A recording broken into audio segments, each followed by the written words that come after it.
welcome to Overtime Hockey Talk. My name is Mark Paul, my co-host Justin Baker, joining me a couple days post-trade deadline as, we like to give it a couple days.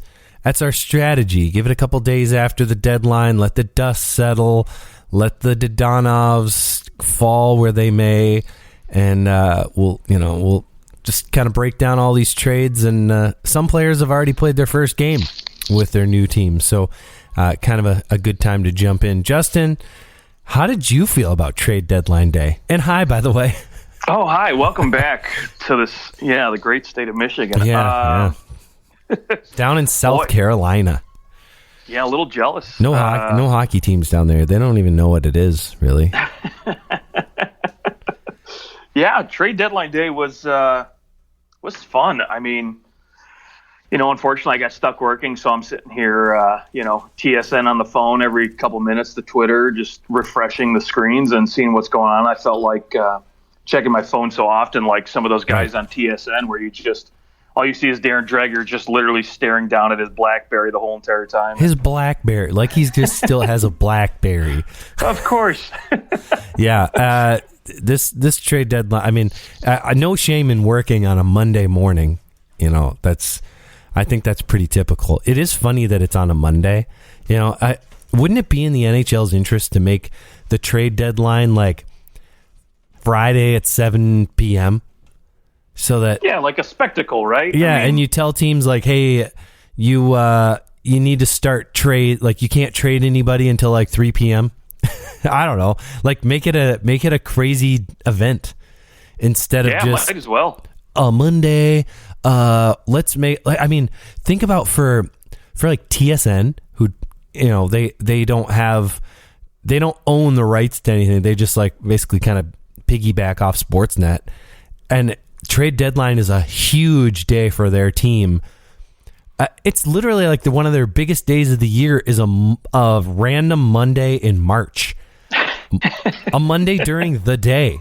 It's like, how many soccer moms are sitting around at home watching TSN or ESPN? Soccer moms, like tuned into trade deadline. I don't know. It just seems like it could be done a little better, in my opinion. But yeah, well, not only that too, but like I often forget, like, oh crap, 3 o'clock hits and you're still sitting around for a couple hours as deals trickle in. Sure. And then I forget, like, oh crap, there's hockey tonight. Like, there's other shit I got to pay attention to. Like, I want to sit here and break down these trades. I want to go on Cap Friendly and see what's going on. And yeah, give us the day off. Right. Give players the day off. Do all this other stuff. Especially those players that have been sitting around, right? There might be guys like, for example, the Red Wings, right? My team I follow quite frequently. There were rumors flying around about Tyler Bertuzzi might be on the block. He might be moved. And you got to think, for a guy like that didn't end up getting moved, maybe he's sitting around panicking all day, looking at real estate like, what the frick? I'm going to have to sell my house now. All this other shit that's going through someone's mind sometimes is, 20-year-old kid. Sure. And then, I'm not getting dealt. I got to go play hockey tonight. And it's like, where the frick am I mentally? Oh, that was like Philip Forsberg. There was a lot of rumors about him getting dealt, and then he went out and got 5 points. Right. So he maybe that's just like a giant FU. Well, he rewarded the Predators in that sense.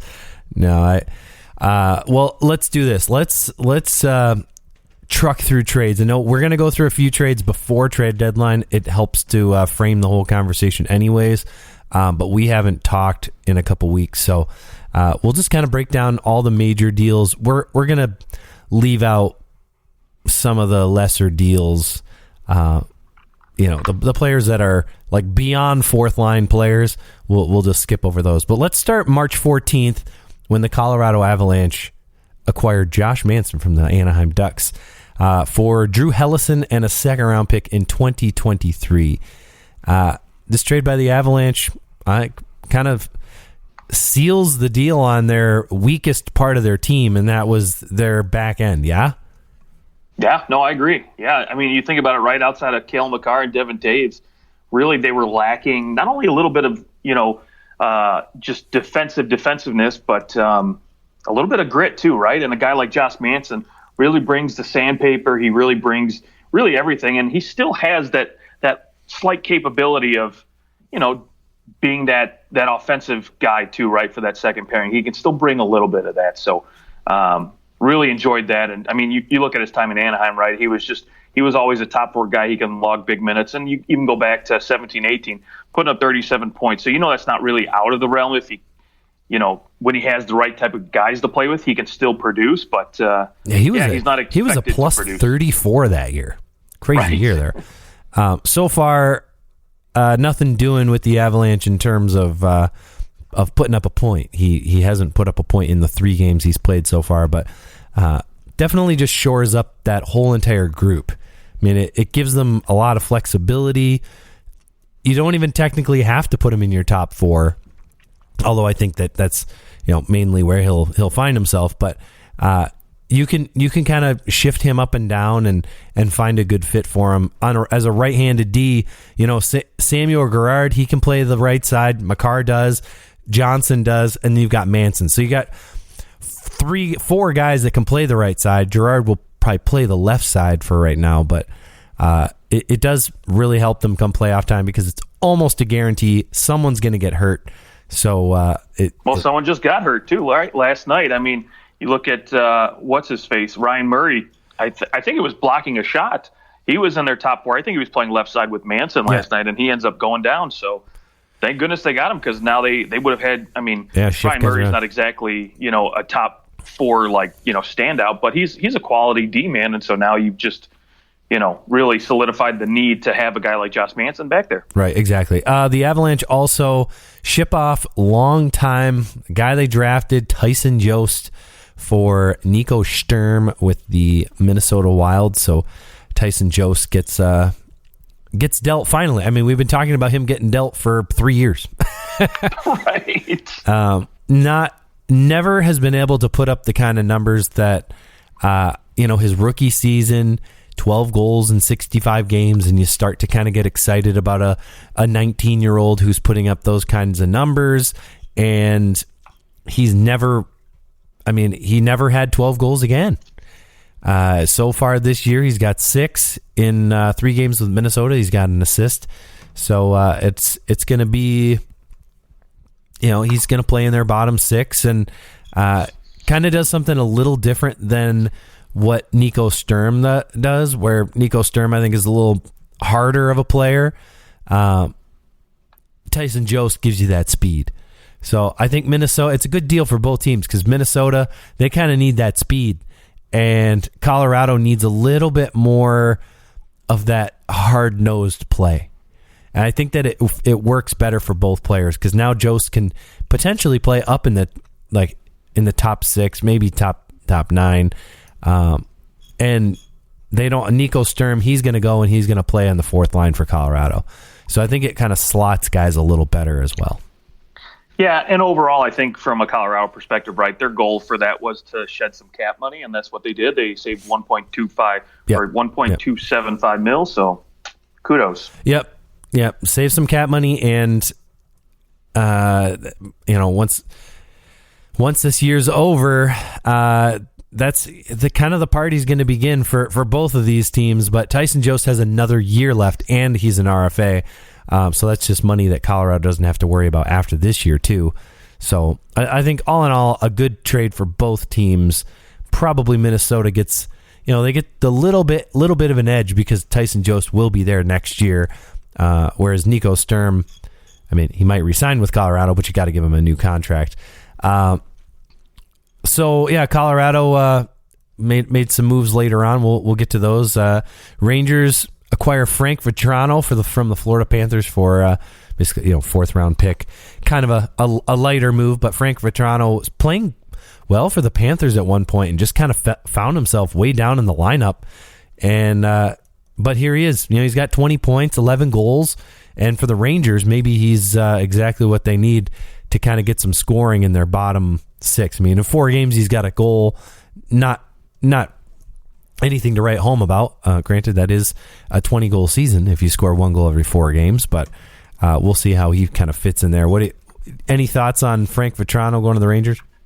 Yeah, I mean, listen, we know the Rangers, their right side was a big weakness for them, and so, I have no idea about Capo Caco's injury and when he might be back, but, again, you get an option for your middle six to put on the right side, and a guy who at one point in Florida was putting up 30, 40 points. So maybe you can get a little bit of that spark back, a little bit more juice. And, it just costs you a little bit of cap money. I mean, honestly, let's be real here. 4th round picks don't really turn into much. So really they add a guy who they can put in, at least on their third line on the right wing and provide some depth scoring. Yeah, I mean, if you can find that Frank Vetrano that scored 24 goals just 4 years ago, I mean, you'll be in real good shape if that's what he brings to you. But I mean, even if he's just provides some depth scoring, the Rangers need someone to score for them.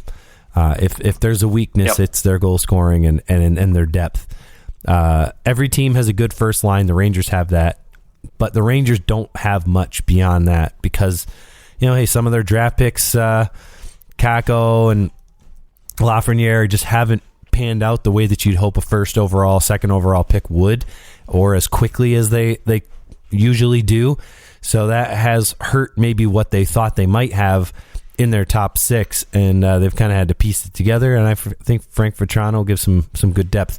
Let's go keep sticking with the Florida Panthers, who, after making that trade to free up some salary from Frank Vetrano, they go and acquire Ben Sherratt from the Montreal Canadiens for Tyson, a first-round pick and a fourth-round pick. Your thoughts on what, in my opinion, is probably the worst trade of the entire trade deadline arena. The worst trade, you say, huh? This is the worst trade because the Florida gave up way too much. You're not going to even entertain the Travis Hammonic Ottawa debacle. We can get to that later because that, obviously, to me, is the worst trade. But in the end, it's a third round pick, right? Like it's not much. Whereas, well, okay, I want to hear your thoughts on this deal first. Yeah, I will admit the NHL and a lot of teams had a love affair with Ben Sherratt over what he was able to do in last year's playoff run with Montreal. And I like the guy. I think he's a quality top 4 defenseman. However, is he worth first-round pick? No, not in my opinion. I would never pay that price for a guy like Ben Sherratt, especially a guy who just doesn't give you that offensive production, right? And who hasn't really had, he was good in Winnipeg, really great. Montreal, he was meh for me until last year's playoffs, right? Playoffs looked good. He really brought a lot of grit, a lot of just defensive prowess to this Montreal team that really just shut down some really fast, offensive-heavy teams. Now, again, maybe Florida really, again, this is why I'm not paid to be a GM, but maybe Florida saw something that I don't, that just really fits well with their squad. And maybe, again, too, they wanted some insurance because look what happens, right? Aaron Ekblad goes down with an injury, and we don't know if he'll be back before the start of the playoffs. So all that aside, still, Florida's going to have no issue making the playoffs. And to me, that's not worth even giving up a first-round pick. I mean, yes, it is top 10 protected, but let's be honest, it's just not really something that Florida really should be worried about anyways. No. Yeah, that doesn't matter. But right, exactly. But again, I think giving up 3 big pieces for a guy like Ben Sherratt to me just is a little bit of an overpayment. And maybe you give a little bit more because you're retaining salary. But again, I could see if they had given up a second-round pick for this, Ben Sherratt and the 4th and the prospect, I would have been fine with that. No issues. Yeah, I agree. I mean, when you look at his numbers, I mean, even everybody said, oh, he played so well in the playoffs. Like Montreal went on a run because of their really great defense. Like his possession numbers were horrible. Like 41.7 in a Corsi. I mean, in the playoffs. Now I know that playoffs is a harder time of year to play, but I mean, then you look at what he's done this season. 42.3 last season. He was at a 46.7 in the regular season for possession. But I mean, he's not shown his underlying numbers do not warrant what they gave up. And hey, if they can win the Stanley Cup, nobody cares.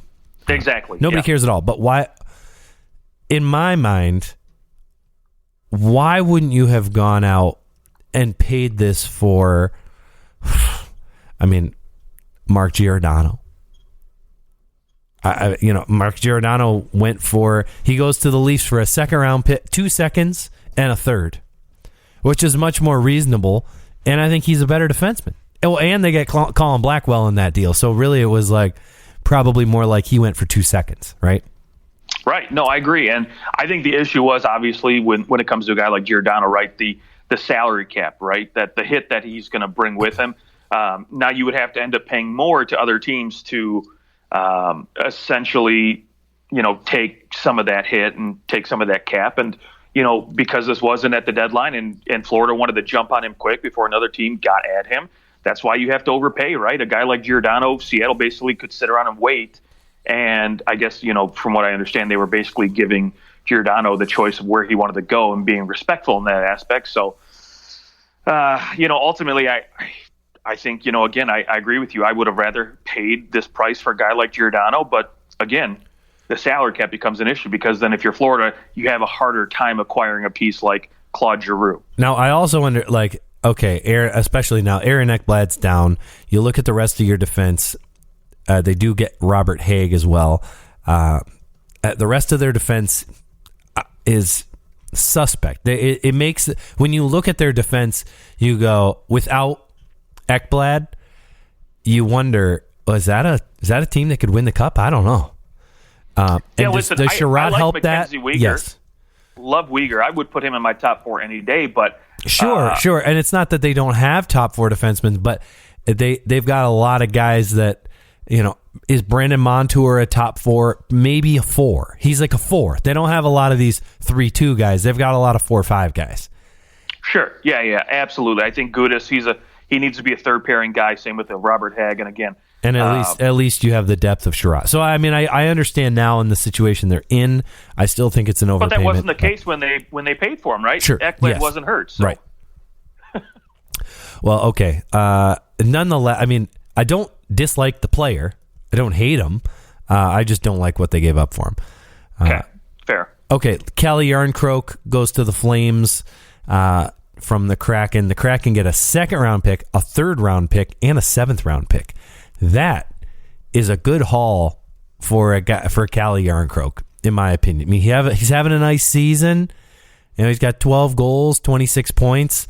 For a guy that's never scored more than 16 goals, I think that's a nice haul. And obviously, they see a little more than a guy who can put up points. They see a responsible player, and I think a good fit in Calgary. No, I absolutely agree, and I love Yarncrocs game. I love everything he brings to the table because he has enough offensive ability to justify, being on your second or third line. He brings enough grit, enough sandpaper. He brings enough defensive qualities to where you can basically plug him in anywhere and pair him and, play him against almost any line. And I would be okay with him going up against top players in this league.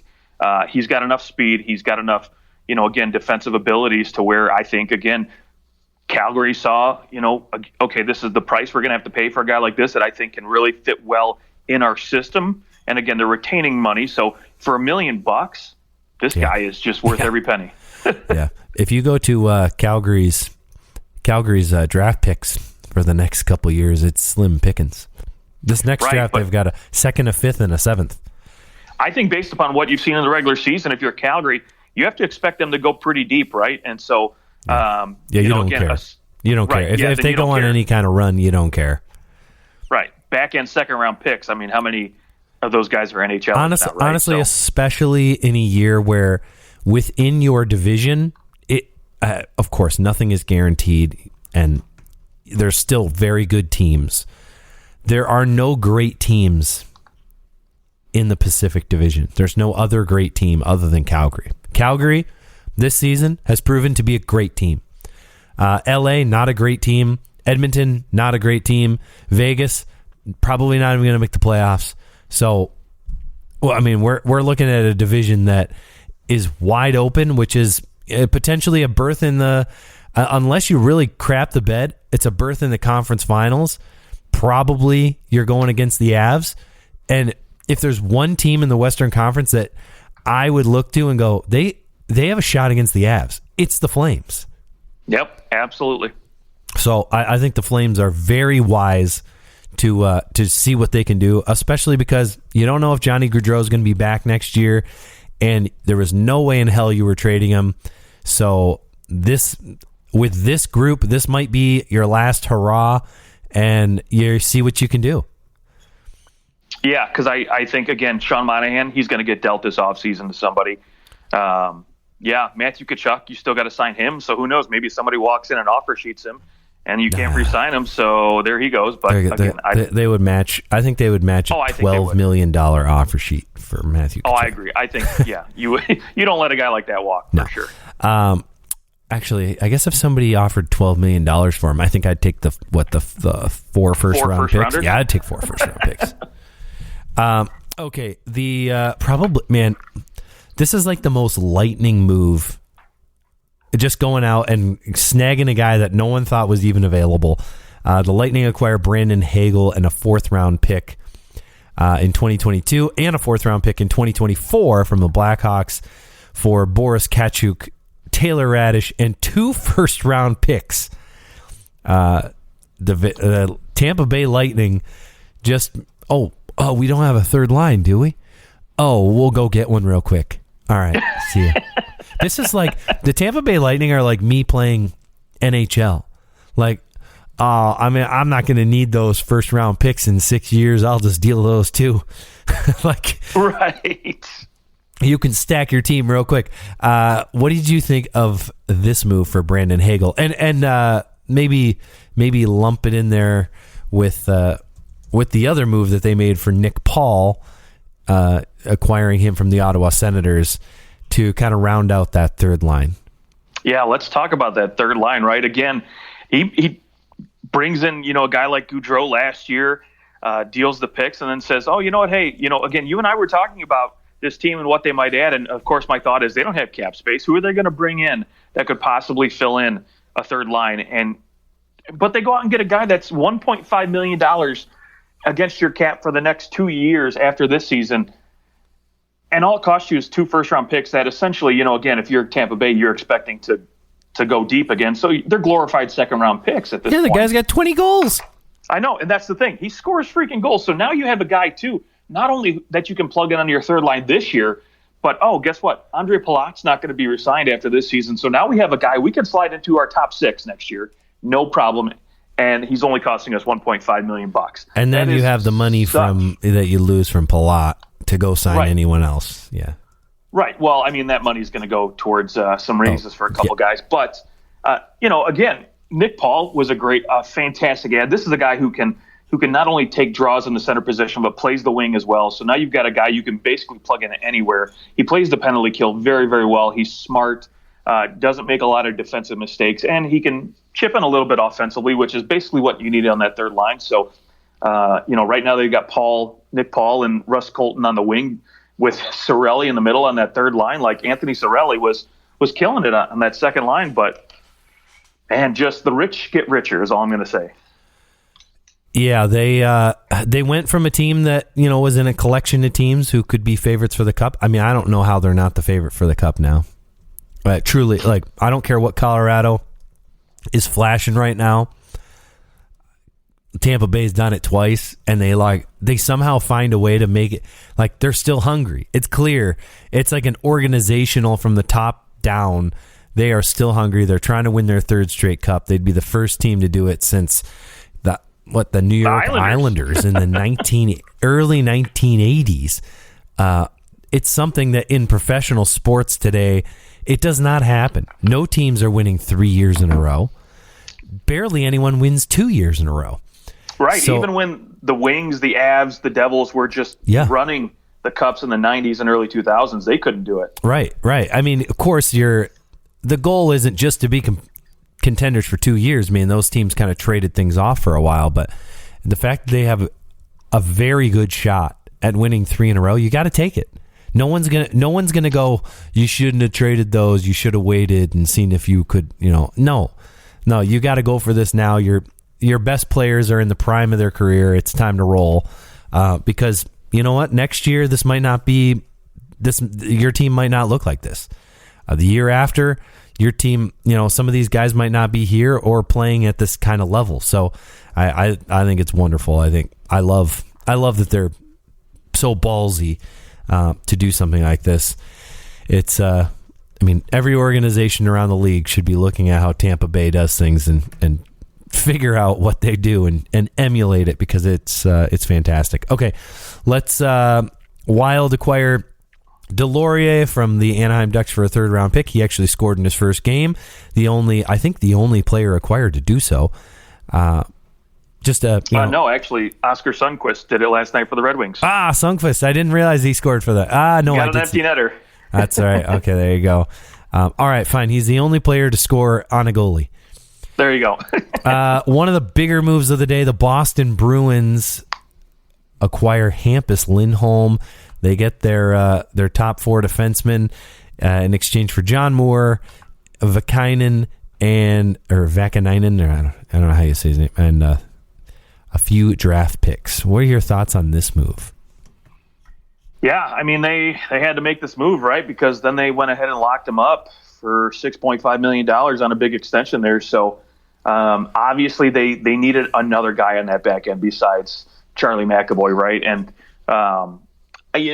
Brandon Carlo, Matt Grzelcyk, they're good defenders, but they're not really like superstar defenders. When you look at the other teams, right, in this division, you look at, for example, we just talked about them, Tampa Bay, right? They've got Hedman and Ryan McDonough, right? Two bona fide top two defenders. And if you're a team like, Boston, that's essentially their window is getting very, very small right now with, Patrice Bergeron and Brad Marchand getting older, and how long are they going to be around? And it's literally like, hey, we need to do something big. We need to do something quick and now. And, again, you look at the price that, Florida paid for Ben Sherrod, and you essentially just look back and you say, okay, cool, we had to pay, a little bit more, but we get a guy who brings you more offensive production, is easily going to be able to play top 2 minutes and bring quality offensive numbers with it too. Well, the fact that he signed a long-term deal right after the acquisition, that makes the extra that you gave up all worth it. You got Hampus Lindholm for 8 years. Granted, maybe the end of those deals, that deal might not. Who cares? You care about the next 3 years. Right. This isn't no longer a rental move. It's a hockey move. Yeah. Essentially. Yeah, and it turns out great for the Bruins. One of the better deals of the day, I think. Very fair, but the Bruins get the best player in the deal, and I think that he takes the Bruins from that team that you went, well, yeah, they go on nice little runs. They're still a playoff team, but they don't have the back end that can defend against some of these Eastern Conference teams. Well, guess what? They maybe do. It's still, I think, a long shot for them to beat, either Florida or Tampa Bay round one. But also maybe they just catch the Leafs. But then they still have to. It doesn't matter because, okay, let's say they catch the Leafs, they're still going to play Tampa Bay, or they're still going to play Toronto. They're going to play someone it's not going to be fun to play them, and that's the hard part about this division. It's so freaking top heavy. It's unbelievable. You look at the fourth place team, 83 points. The fifth place team with 59. Whereas in the Central, you've got 78 and 73. And in the Pacific, you got 72 and 68. And in the Metro, 80 and 67. So the Metro is a little farther, but 24 points separate fourth and fifth? That's not typical from what we see in years past. You don't typically see divisions where the team that, in general is like in playoff contention is so close. Just to give you an idea of last year, the most separation there was between teams, this is in a 56 game season, was 11 points between fourth and fifth place. So to be 24 points apart with games left to go. So this could still be, it could expand and likely will, because it seems like the top end is far better than the bottom end at this point. The last full season we had in the NHL, 18-19, the most points that separated 4 and 5 was 10. And this year you're at 24. So I wonder. Well, I won't do it now, but maybe I'll dig back and I'll look through years past to see if I can find a greater disparity between 4 and 5. I just found a close one. In 17-18, the Florida Panthers had 96 points. The Red Wings had 73. So there's 23 points. That's pretty close. So, but anyways, we'll get back to trades. Sorry, down the rabbit hole.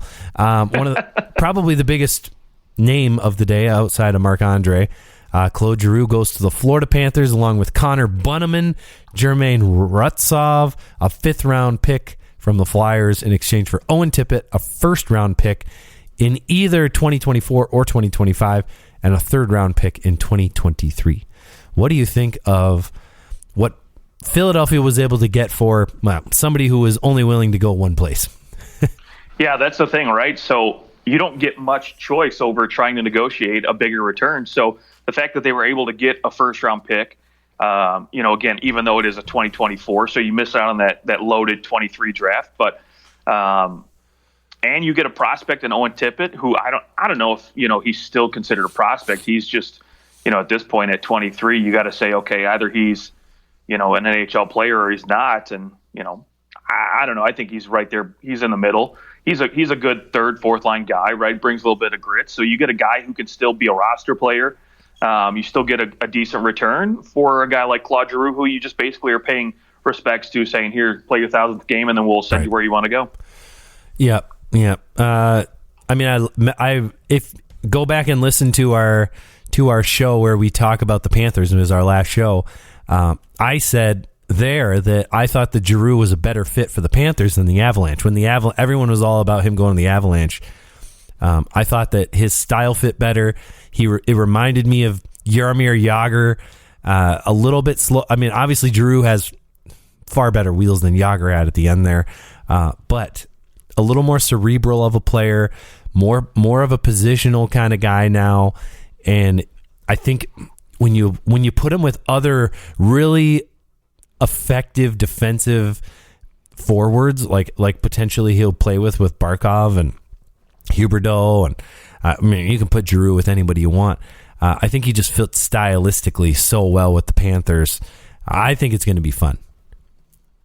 Yeah, he's already slotted on that top line with Barkov, Giroux, and Verhaeghe, so that's going to be a fun line to watch. And then I would love to see. You talk about the perfect line, right, in Boston when they had Pasta, Marchand, and Bergeron playing together. I'd like to see what it's like when you put Huberdeau, Barkov. You love calling him Huberdeau. I do. It's just it's one of my favorite things that you say, Huberdeau. Dude, so good. But I would love to see those 3 guys play on the same line at least for a few shifts and just see what kind of damage. I'm sure that power play is coming out at some point. Yeah. It's gotta. You got to think. The power play already. I'm looking at it on Daily Faceoff where they put their lines out, right, because of Ekblad's injury. Right now, their first power play unit is Sam Reinhart, Barkov at center, Anthony Duclair up front, and then on the back end they've got Huberdeau and Giroux. So 5 forwards. I can't wait. I love it. By the way, just about half an hour ago, Evgeny Dadonov's trade to the Ducks was officially voided. Oh boy! It has been concluded that he could not be traded, and his limited no trade clause had not been complied with. So he is still a Golden Knight. Ain't that a shame?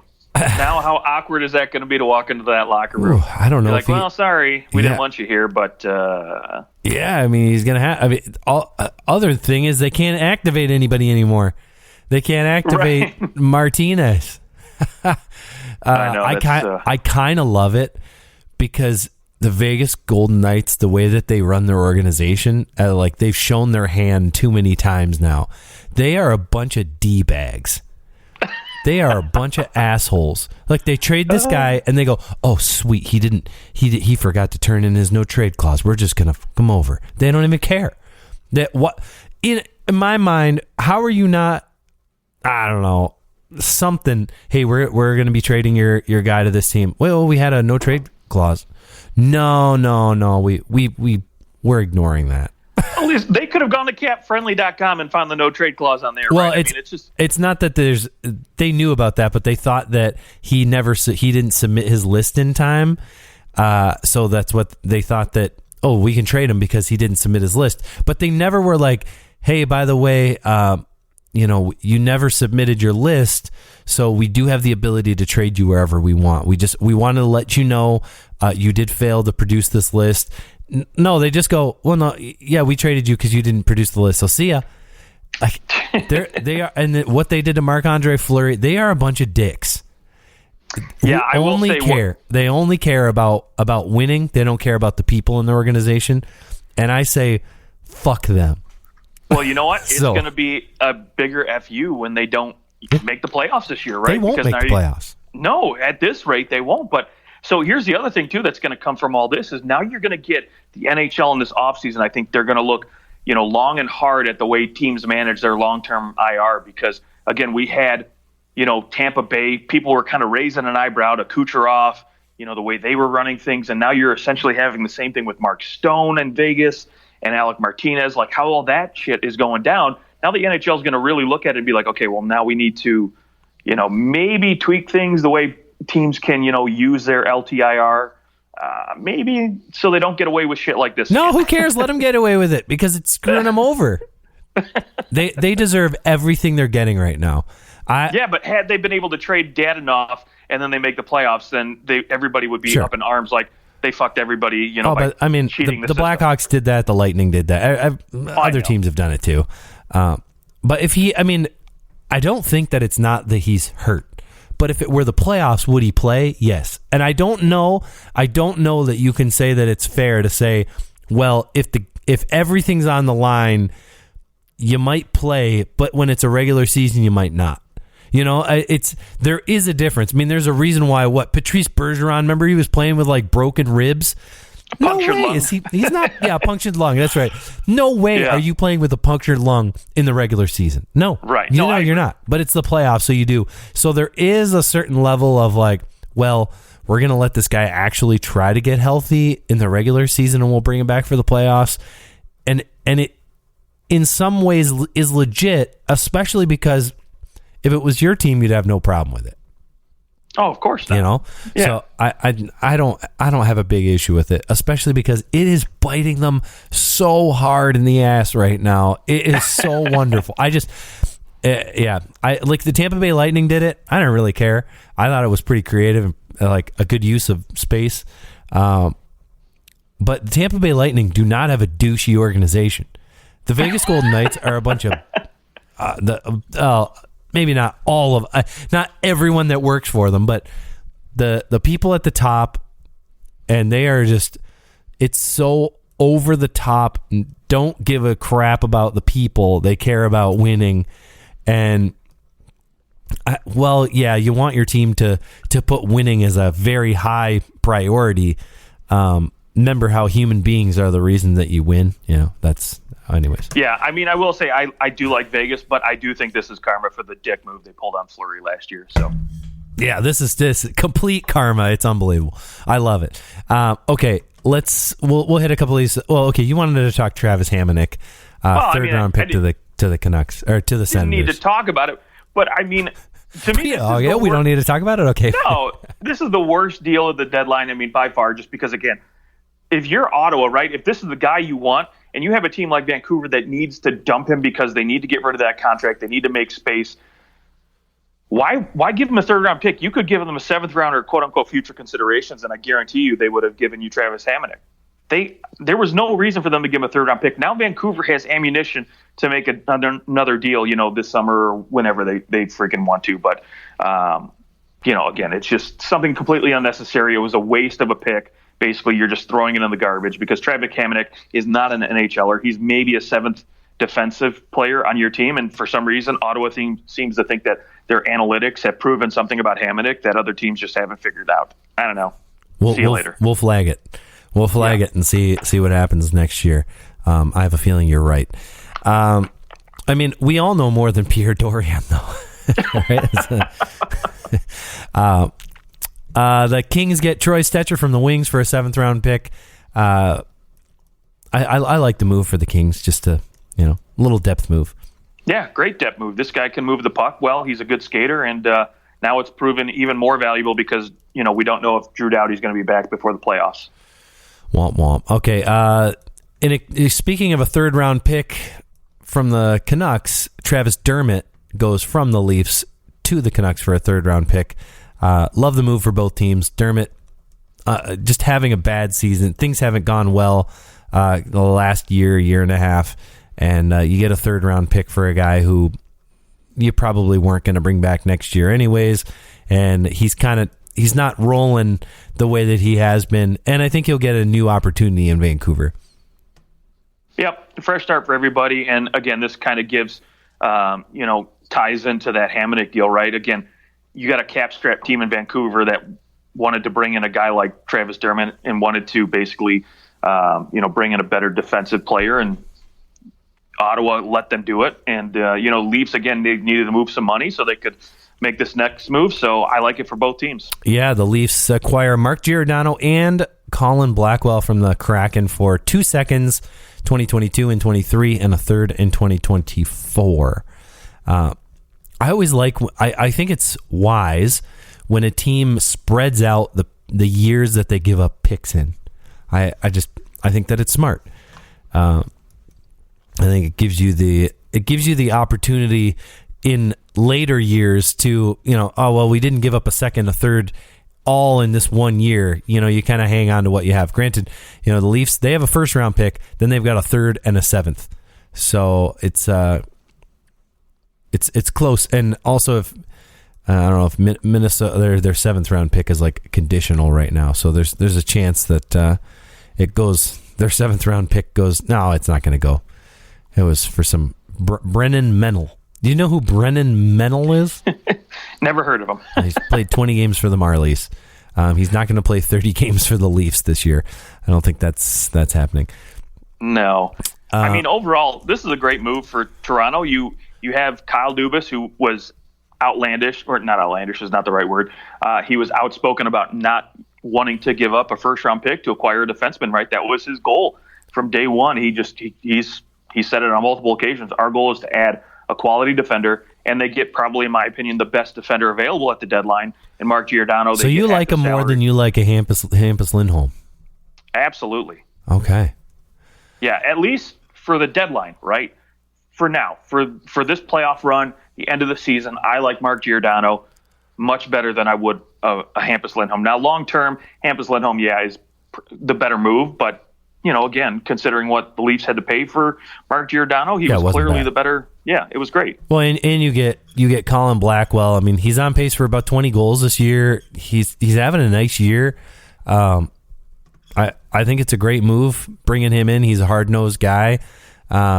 You're just getting depth down the lineup, which is what really the Leafs needed a defenseman, and they really needed some depth. Because, like a Wayne Simmons, Jason Spezza, these guys, they're not playing as well. And I think down the stretch, just needed to kind of give a little bit of a boost to that bottom six. So he allows the Leafs to do a lot, especially down the stretch. I think come playoff time, you're going to see Spezza kind of perk back up. Wayne Simmons, he's going to perk back up. I'm not worried about these guys come playoff time, but right now, as the regular season kind of hums along, they're not going to miss the playoffs. In reality, in their last, the Leafs last, there's 20 games left in the season. If they win 7 of those 20, they're going to make the playoffs. Even if they'd be hard pressed, even if they, it's going to be really, really tough to miss the playoffs. Columbus at 67 points is the next threat. I'm just using 96 points as my gauge, because that's usually where you need to be. So the Islanders, the Blue Jackets need 30 points. So they need 15 wins in their next 18 games. Do you think that's going to happen? No, it's not. So as long as I think you get to 96 points, they're in the playoffs. That's 7 wins in the next 20 games. You're not worried about that. You just want to figure out your goalie situation and get your older guys rested. Start benching Jason Spetz every other game. You don't need him right now, and get the rest of your team healthy and going. I think that right. should be priority. Get Muzzin back. Get Sandin back. And, last few games leading up, get your team back and play a couple games together and roll into the playoffs, ready to go against Tampa or Boston or whoever it may be. Yeah, and that's the thing, right? Colin Blackwell gives you the ability to rest guys like Jason Spezza and Simmons so you have them fresh for the playoffs. Exactly. Okay, Nick. We already talked Nick Paul. Let's go to Mason Appleton goes back to the Jets. Good for them. They're kind of in a weird limbo spot. I think they can make the playoffs. I don't see it happening still, but they get Mason Appleton back after they trade Andrew Kopp to the New York Rangers for where did it go? It just went away. Oh my gosh. There it is. And a 6th round pick for Morgan Barron, 2 conditional 2nd round picks, which could become a 1st round pick, and then a 5th round pick. So, yeah, what did you think of what the Jets did? Goodness. Listen, I like the moves. I think the Jets still have a slim chance at making the playoffs here. They're not completely out of the woods yet because Vegas is going to let everybody else jump them at this point. So, hey, if Dallas can keep it up, good on them. I don't think Nashville's going anywhere, so it's going to be tough. But overall, I think, for one, Mason Appleton, he's a guy that I think the Jets really like, and they don't have to give up much to get him back. So kudos on them.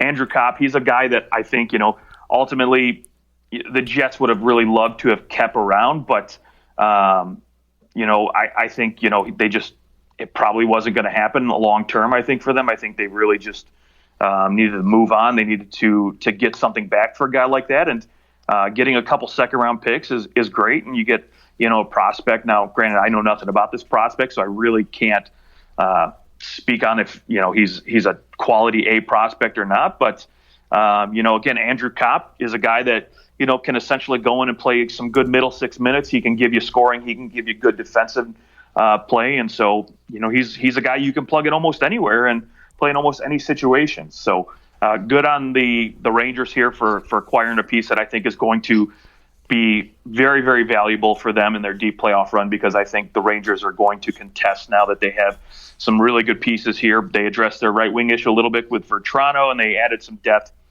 for that third line there. So the Rangers are poised to make a run. We'll see if they can do it on the, basically on the shoulders of Sturm.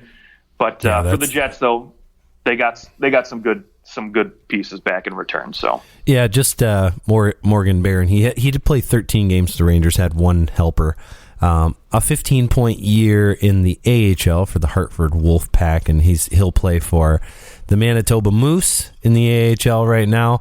23 years old, and he's a big boy, 6'4", 220, plays center and can play the wing. So 6th round pick in 2017. So somebody that I'm sure that the Jets would love to be able to slot kind of in their bottom 6 somewhere as he continues to develop. So kind of a, there's a chance he could play in the NHL. Is he going to be a top 6 guy? No, but a depth guy for the Jets in the future. Yeah, and let's not forget too that if Andrew Kopp plays 50% of their games and the Rangers go 2 rounds, it turns into first round pick. Into a first rounder. So not a bad haul for a guy that's a middle 6 player. No, not at all. And I think probably better than a middle 6. He's making himself a top six player now at this point. In the way that he plays, a good defensive guy, kill penalties and that. So. Yep. I liked Marcus Johansson going back to the Washington Capitals. Not a hugely significant move, but I do like some depth for the Capitals there. Capo Kähkönen goes from the Wild to the Sharks for defenseman Jacob Middleton. I like this move by the Wild as it's coupled with bringing Marc-Andre Fleury to the Blackhawks for a conditional first-round pick. I believe the condition they have to win 2 rounds. Otherwise, it's a second-round pick. Yep. Yeah, I love both these moves for every team, really. I mean, right? San Jose, they really don't have any long-term solutions in that. And Capo Kakkonen may or may not be that. He's 25, so you'll find out in the next year or two if he is going to be a starter for the next 5-6 years for you or not. Jacob Middleton is going to be a solid 4-5 defenseman for Minnesota, so really you get a decent return at a cap hit that's next to nothing for you, so that's fantastic. And, of course, the big prize you get to because of that move, you open up a goaltending spot for the Flower, who waived his no-trade clause to go to Minnesota because he apparently seems to think that they're going to go deep. And I don't really disagree with you. If he gets on fire, man, Minnesota could really make some noise because they like to grind. They like to play heavy and hard, and they got couple pieces in there that can really, bring that offensive prowess too. So this will be a fun team to watch with Marc-Andre Fleury back there. Yeah, they've got what looks like a playoff team, like a team that could just. They kind of remind me a little bit of the New York Islanders. A good system, a lot of guys who can play defensive, like responsible defensively, and some tough nose. Like that third line is just monstrous. They play a good defensive game. There's really, outside of Kirill Kaprizov, there's really no like, man, is that guy a superstar? They don't have those type of guys. Kaprizov is, but they've got a lot of really good players, really like, and some bordering on great. But they're getting everything they can from the guys that they have, and frankly, they better do that because next year, you've got what. $12.7 million on the books for Parise and Suter. Yep. And then the following year, almost 14.6, and 14.6 the following year after that. So, essentially the next 2 years, let's say the cap, even if the cap goes up to like $83 million, the Wild are working on a $68 million cap the next 3 years. That's going to be tough. That's going to be really tough to have a really competitive team, in my opinion. So now's your time. You better win. Yeah, especially because if you don't win, right, now the fans are going to be looking at you and saying, okay, why'd you create this giant cap hit of dead money here, and we need to add a top six centerman, right, or a superstar winger to score some goals, but now we don't have the money to do it, right? So yeah, it's weird that nobody. They could have eaten half the salary and traded those guys. I don't know. You would have thought there was a different solution, but probably not. Okay, yeah. But anyways, the Minnesota Wild, definitely one of the teams that, there's good teams that make good moves. Like the Colorado Avalanche made some good moves. They improved their team. They filled some holes, and they are like, they were a good team, and they remain a good team. They filled in some depth. The Minnesota Wild, though, I think that they made themselves significantly better with this move, just because of the swagger that MAF brings to the table. And not only that, too, but now you play a lot more confident hockey, right, behind a guy like that. When you're playing in front of him, you're just thinking, okay, cool. You know what? If we make a mistake, he's got our back. This is a top 10 goaltender, a Vezina winner from last year. When's the last time the Minnesota Wild had a player with this kind of clout? I don't think they ever have. Marc-Andre Fleury, has there ever been a Hall of Fame player come through Minnesota? They've had really good players. Marian Gaborik was fantastic. Suter, Parise, really great players. I don't think they're Hall of Famers. Maybe not like Danny Heatley or... but he's not a Hall of Famer, though. No. He may be the biggest name to ever play for the Minnesota Wild. Yeah, really outside of Ryan Suter, I think he was, Ryan Suter to me is probably going to be a Hall of Famer. You maybe, think so? But maybe. He's never won a Norris Trophy. No, but again, I completely agree with you. I think, again, when you look at the accolades, the Stanley Cups that Marc-Andre brings with you, again, there's been no one like him and then organization before. Yeah. Okay, let's scoot through the last few moves here. The last, I guess, big moves. Nick Leddy does end up moving. We talked a lot about him potentially moving. And, of course, as you mentioned earlier, Oscar Sundquist, one of the pieces coming back as he gets a goal in his first game, along with Jacob Wallman, who I like, and a second-round pick. What did you think of this move for your Red Wings? Yeah, like the addition of Jake Wallman and a second-round pick for a guy like Dick Leddy. Luke Witkowski, he's a guy who can play on your fourth-line wing or can play, your bottom-pairing defense minutes. He's one of those flex guys, those rarities. He's a poor man's Brett Burns, let's just put it that way. A very poor man's Brett Burns. He's very poor. But Oscar Sundquist is the question mark for me because, he's got term, right? He's still got another year left, but my long-term thought process is, now you have a guy, another trade, another piece. Basically, you can move next year, you can move in the offseason and get another draft pick because you could essentially get a third rounder for a guy like that who can, play third-line minutes. And so now if you're Steve Yzerman, you're thinking, cool, I can hang on to him. He can, give me some minutes next year, or maybe I move him, this summer and I can get something else for him. Yeah, and I mean, what they also traded Nemesnikov, who he kind of replaces in my mind. Like that's a two pretty comparable players. Sure. In terms of where they slot in the lineup. Nemesnikov maybe has a little better goal scoring ability, but he doesn't do much more than that. Kind of a one-dimensional guy. Sure. Which he goes to the Dallas Stars. So the Red Wings just kind of scooping up picks along the way, eh?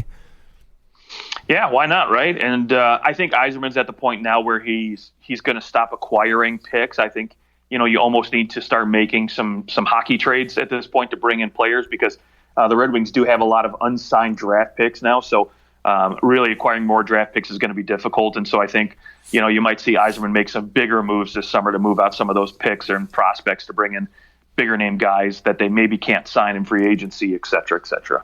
I like it. One of the bigger moves, an actual player with term, Arturi Leckenan from the Montreal Canadiens in exchange for Justin Barron and a second-round pick going to the Avalanche. So the Avalanche, again, another move to just kind of round out their top nine.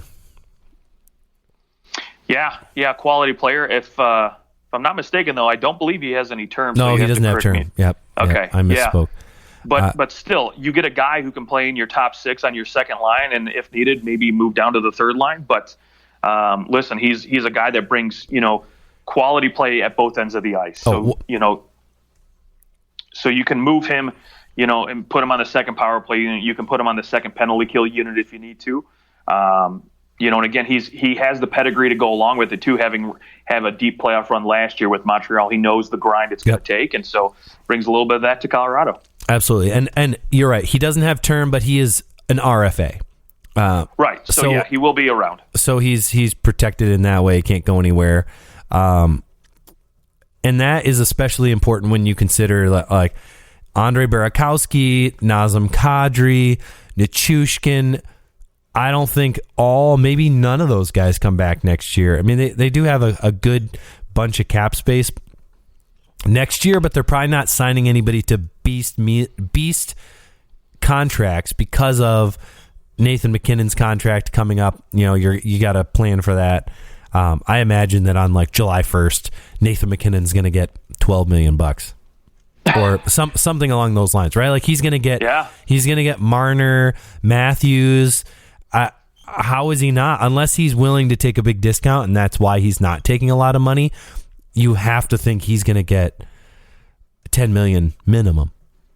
Oh yeah, I mean, yeah. If he takes a discount, it'll be $10 million, right? But I think he's probably a $12 million guy. He's going to want to say, hey, you know what? I want more than Panarin, but obviously, Colorado has that chip to say, you're not. I mean, in their mind, they're never going to say you're not as good as McKinnon, but let's be real. He's no, I'm sorry, not McKinnon. He's no McDavid. So, there's that chip for them to still play, I guess, in the back of their pocket. But I mean, McDavid at the same time, you think like, well, McDavid was signed several years ago.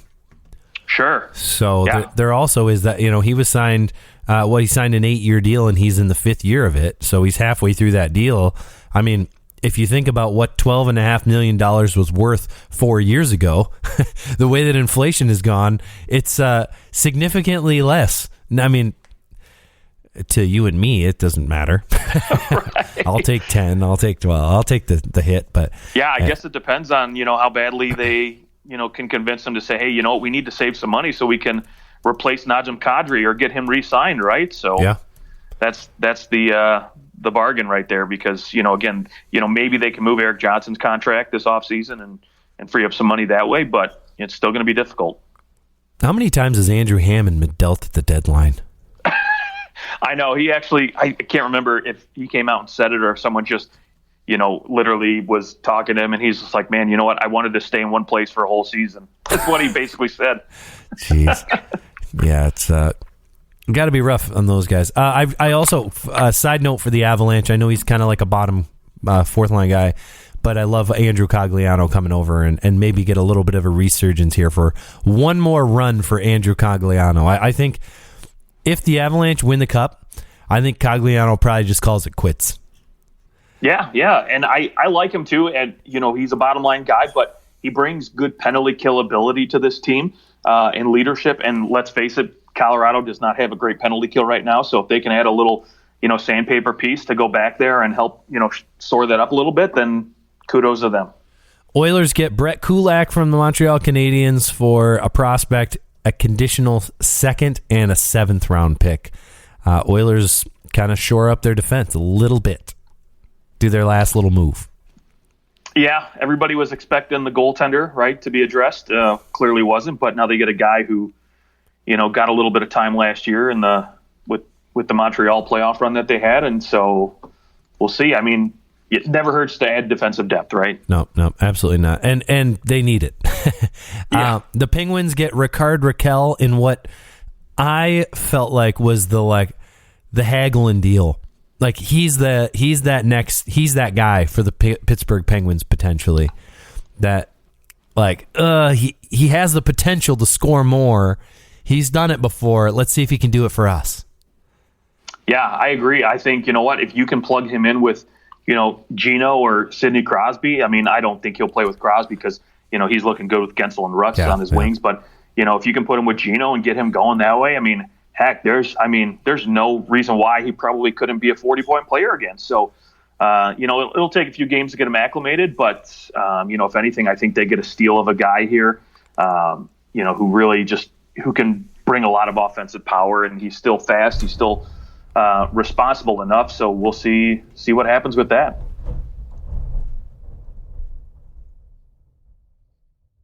Oh, wow. I think a lot of thunder just happened. Yeah, Could you hear that? I heard that, yeah. And, I don't know if you've heard it too. There's been some going on in my neck of the woods right now, so that's been fun to listen to in the background. But I wonder if it just hit my house, because that was loud. That was loud, yeah. I feel like it was across the street almost. That was weird.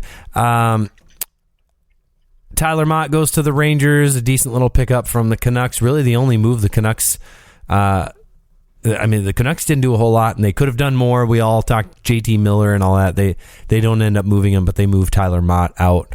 I think they're still there's still hope for the Canucks that they make the playoffs, I think. Yeah, I mean, why wouldn't you, right? And 5 points out. Why wouldn't you give it a go, give it a try? Because I am still kind of shocked, though, that really we didn't see a Brock Besser move here. I was kind of hoping for a bigger piece. But again, that kind of goes back to the thought process that, hey, we're still in it, right? So don't get rid of this guy. I mean, he's an RFA, so they don't have to move him. Maybe they just didn't get any deals that they liked. But, if I was Vancouver, I think I would have just tried to get as much as possible, because when teams get desperate for scoring at this point, there's not too many guys like, Brock Besser that come about at the deadline. So You probably could have got maybe a little bit more. Yeah, I think, though, that Besser maybe they evaluated it and they said, this would be dumb to trade this guy. We can get him going again. Yeah, maybe. That would new be coach, my assumption. Right? Yeah. Just start a whole new season with a whole new training camp, and maybe we get him going again. Yeah. So, yeah, I agree. Okay. Max Domi, probably the last, just kind of that one that slipped in the last minute.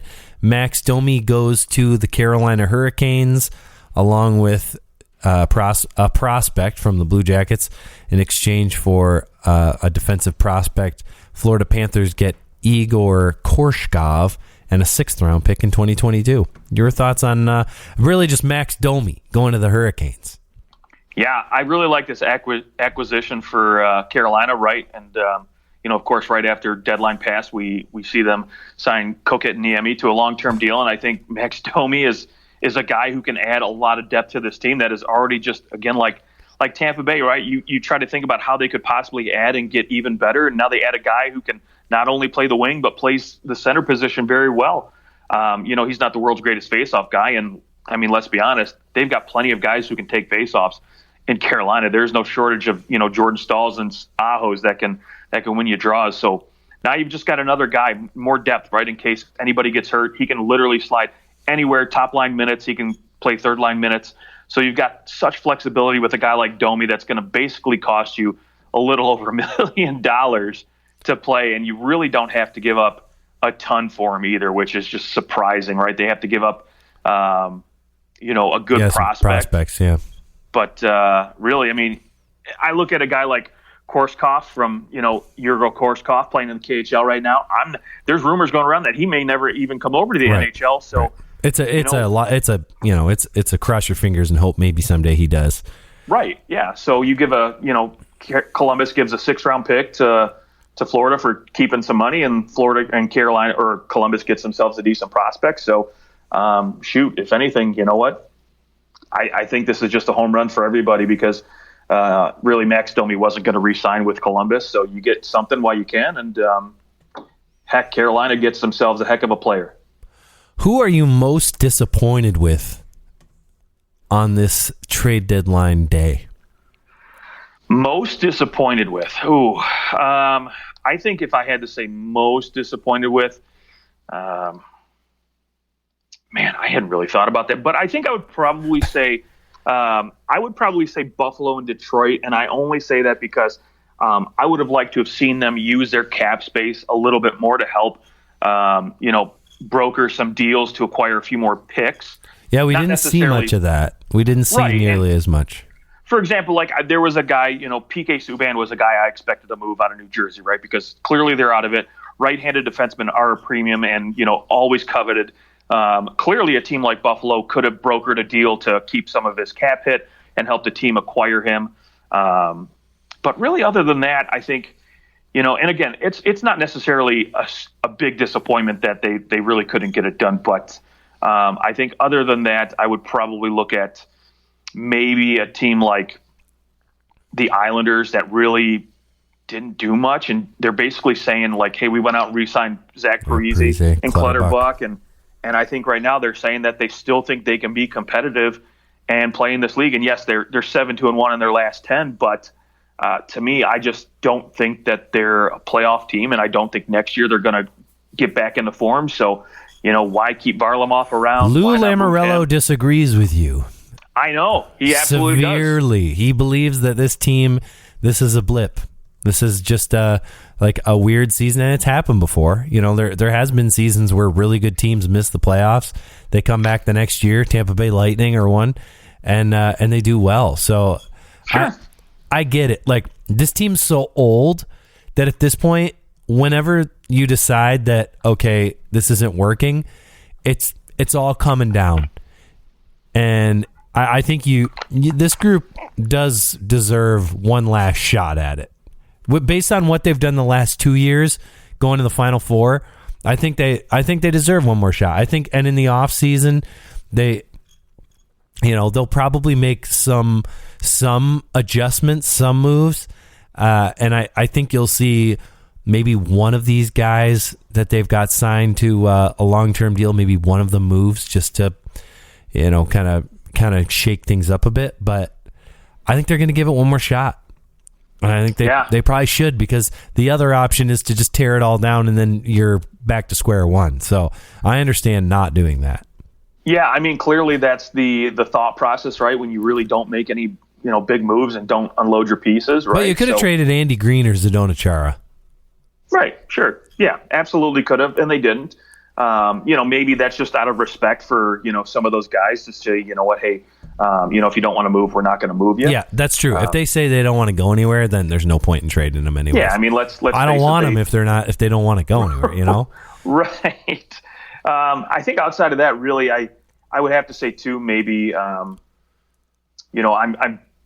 I'm a little upset that Ryan Getzlaf didn't get moved because I would have liked to have seen him go to a contender. But again, that's another respect thing, right? Right. Yeah, that's a respect thing for a guy who's won his cup that maybe like, I don't want to go anywhere. But I got to tip my hat, though, to Anaheim and Seattle for, making some moves and acquiring a lot of valuable pieces to their rebuilds, or not necessarily rebuild for Seattle, but their continued build. So, again, tip of the cap to those guys. I was just disappointed with the Washington Capitals. I feel like the Capitals are in this spot where this is kind of it. Like, their team is getting old. Their core is like older than the Islanders here, and it seemed like they could have done something to give their team a boost. And I understand that they're like everyone. You don't have a lot of cap space and yada yada. I think they're the things that like the Tampa Bay Lightning have figured out to do. I mean, maybe there was just someone that you could have moved. You could have moved a Lars Eller and brought in someone else. Just Eller's not having the best season. I think you could have. I don't know. There's options out there, and it just felt like they didn't make really any significant moves. Marcus Johansson, yeah, he's a nice fourth line guy. Is he going to win you a playoff series? No. So that would be my gripe would be with the Washington Capitals. I didn't feel like they did enough to kind of give this group one last shot at a cup run. Okay, yeah, no, I don't disagree with you at all. For sure, they definitely. I would have liked to have seen a big splash too, for sure. All right, well, there is our trade deadline recap show. You can find us on Twitter at OT Hockey Talk. Now, Justin, we just get to watch hockey. I love it. And we'll let the rumors begin to fly in like a month when half the league is out of the playoffs. Beautiful. All right. Well, we hope you guys have a good rest of your week, and we'll talk to you guys soon.